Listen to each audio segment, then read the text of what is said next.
आपण पाहत आहे एबीपी माझा. संदीप युनिव्हर्सिटीसह फॅकल्टी आणि फॅसिलिटीज सिम्पली वर्ल्ड क्लास. नमस्कार, मी प्रज्ञा पोवळे. बुलेटिनमध्ये आपल्या सगळ्यांचं स्वागत. आपण पाहत आहे एबीपी माझा. बुलेटिनची सुरुवात करूया हेडलाईन्स पाहून. Headlines brought to you by Chitale namkeen, म्हणजे पाम ऑइल नसलेली चवीची कुरकुरीत धमाल.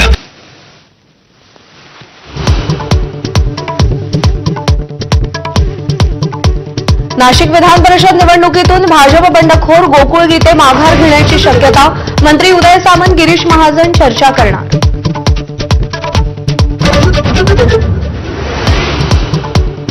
जळगाव विधान परिषदेत महायुतीत बंडखोरी कायम. रेश्मा काळे निवडणूक लढवण्यावर ठाम, तर माघार घेण्याची वेळ संपल्याचं रेश्मा काळेंचं वक्तव्य.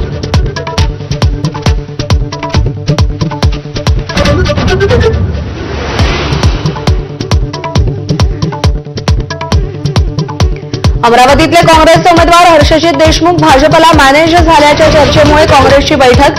देशमुख काँग्रेस नेत्यांच्या संपर्कात नाहीत. हॉस्पिटल बाहेर निघा, लोकांमध्ये या, यशोमती ठाकूरांचं आवाहन.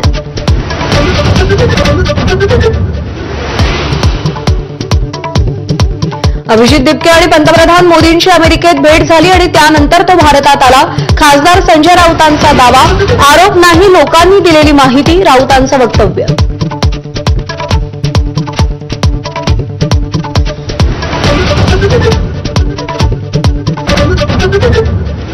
कॉक्रोच जनता पार्टीच्या इंस्टाग्राम खात्याविरोधात मुंबई पोलिसात तक्रार. फॉलोअर्सच्या संख्येतला चढउतार तपासण्याची मागणी. अॅडव्होकेट अरविंद सिंग यांची तक्रार.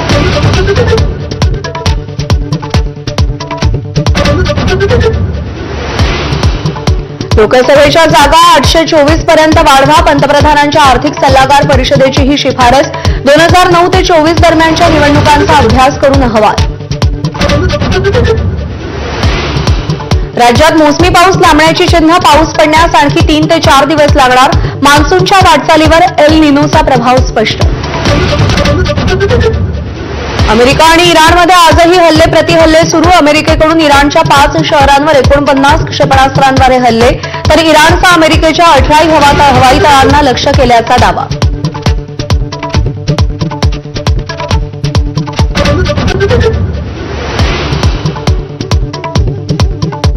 बुलेटिनच्या सुरुवातीला बातमी नाशिकमधून आहे. विधान परिषद निवडणुकीत नाशिक आणि जळगावचं बंड ही महायुतीची डोकेदुखी होती. मात्र शिवसेना आणि भाजपचे संकटमोचक म्हणून ओळखले